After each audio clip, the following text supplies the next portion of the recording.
Good morning all of you students. Class 8 में exercise 3.4 रह गई थी स्टूडेंट्स। आज हम इसको कवर करेंगे। एक्सरसाइज 3.4 में ये जो फर्स्ट क्वेश्चन है state whether true and false. Okay, तो ये जो कुछ क्वेश्चंस मैंने लिखे हैं फर्स्ट क्वेश्चन के, ये ट्रू और फॉल्स में आंसर्स को देना है। ठीक है, तो अब तक आपने चैप्टर 3 में जितने भी फिगर पढ़े हैं इनके नाम मैं आपको बता दे रहा हूं कि रेक्टेंगल आपने पढ़ा है, स्क्वायर आपने पढ़ा है, ठीक है, रोम्बस है, पैरेललोग्राम है, ओके, और स्क्वायर हो गया बेटा। अब ये आता है काइट आपने पढ़ा है, और रोम्बस ये हो गया, पैरेललोग्राम आपने पढ़ा है, ट्रेपेजियम आपने पढ़ा है। ठीक है, तो दो तीन बातें हैं आपने देखा होगा, स्क्वायर, रेक्टेंगल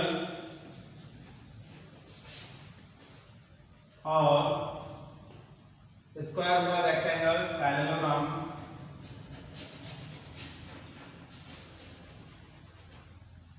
रोम्बस,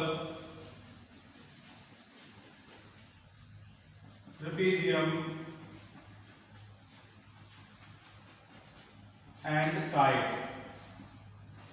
स्टूडेंट्स देख लीजिए, कुछ रह गया हो तो बताइए, ठीक है, और जो रह गया उसे लिख लेंगे। ये सभी फिगर आपने पढ़े हैं और इसकी शेप भी आपको पता होगी, इनके बारे में आपको एक बात बता दे रहा हूं, ठीक है ना। एक्सरसाइज में ये सारी बातें हो चुकी थी, ठीक है। तो ये बात ध्यान रखिएगा, स्क्वायर जिसकी 4 साइड्स का इक्वल होती हैं, यानी कि 4 साइड जो होंगी वो इक्वल होंगी इसमें स्क्वायर।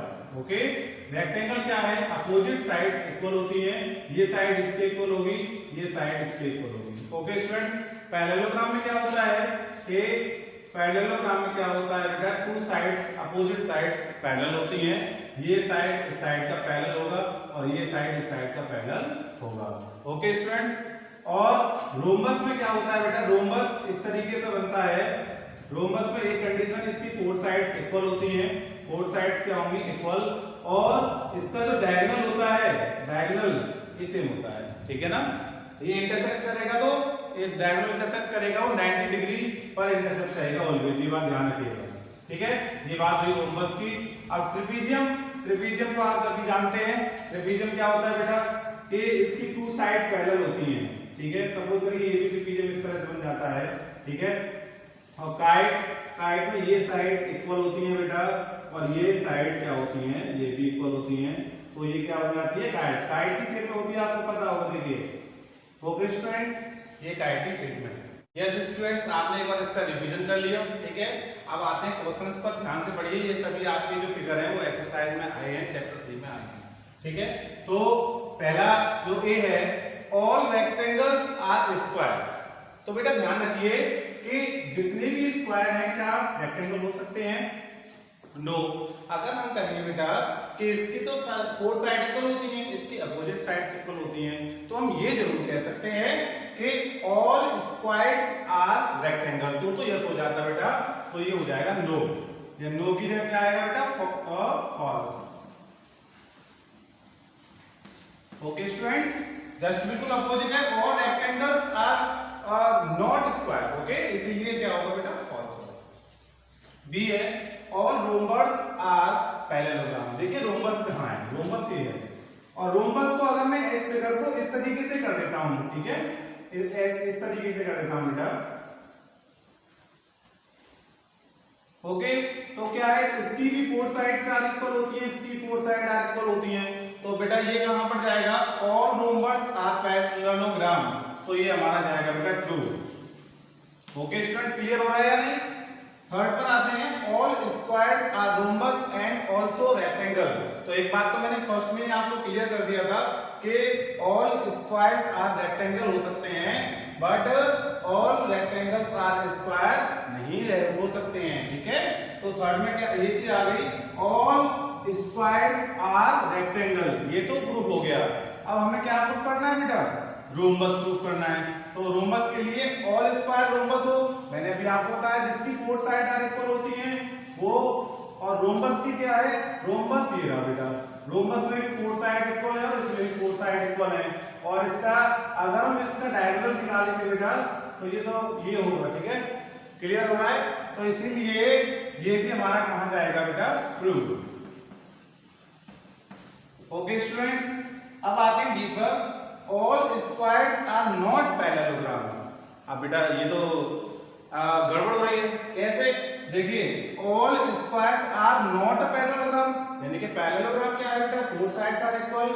स्क्वायर ये तो होना चाहिए, बट इसमें नॉट लगा हुआ है। नॉट लगा हुआ है तो बेटा क्या हो जाएगा? फॉल्स। क्लियर? ई पर आते हैं। The kite are rhombus. The kite are rhombus. ये जो काइट है ये रोम्बस हो सकती हैं? गलत। अगर हम ये कह सकें ऑल रोम्बस अ काइट, क्यों? क्योंकि ये साइड इसके इक्वल है तो ये भी तो इसके इक्वल है। अगर हम इसको ऐसे बढ़ा दें तो ये कंडीशन इसमें आ सकती है, बट ये कंडीशन इसमें नहीं जा सकती। तो इसीलिए बेटा ये किसमें जाएंगे? ऑल काइट आर रोम्बस नहीं होगा बेटा, ऑल रोम्बस आर काइट हो सकते हैं, तो बेटा ये जाएगा फॉल्स। अगर इसकी जगह पे ऑल रोम्बस आर काइट होता तो हमारा ट्रू हो जाता। ओके, all rhombus are kite just opposite, तो क्या मिला हमें? ट्रू। क्लियर हुआ स्टूडेंट्स या नहीं? यस। अब देखिए जी, जी पे क्या है? All parallelograms are trapezium. बिल्कुल राइट है, ट्रू है। ठीक है, क्यों?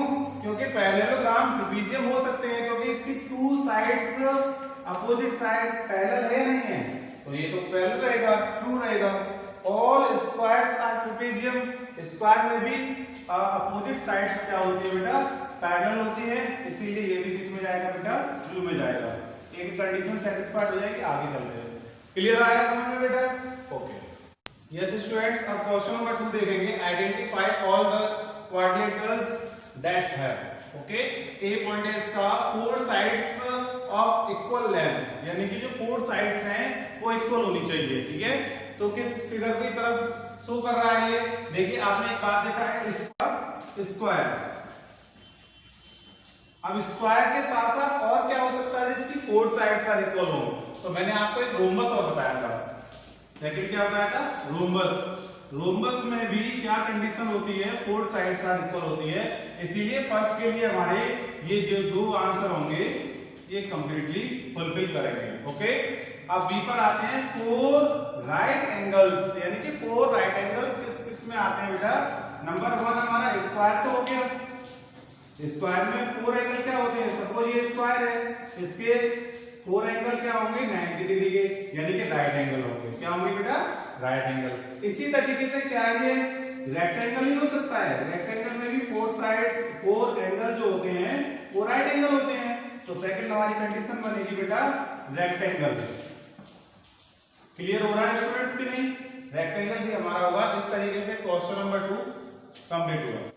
यस स्टूडेंट्स, अब आपके थर्ड और फोर्थ क्वेश्चन आपको सेकंड की तरह ही करने हैं।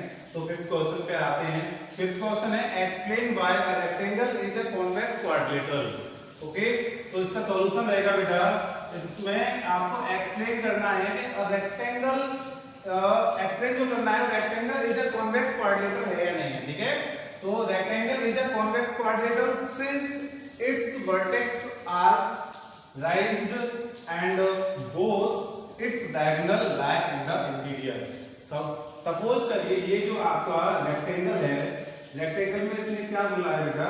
इधर रेक्टेंगल क्वाड्रिलेटरल। क्वाड्रिलेटरल क्या होता है? इसकी फोर साइड्स होती है, उनको हम क्वाड्रिलेटरल बोल सकते हैं। ठीक है, और कॉन्वेक्स क्या होता है?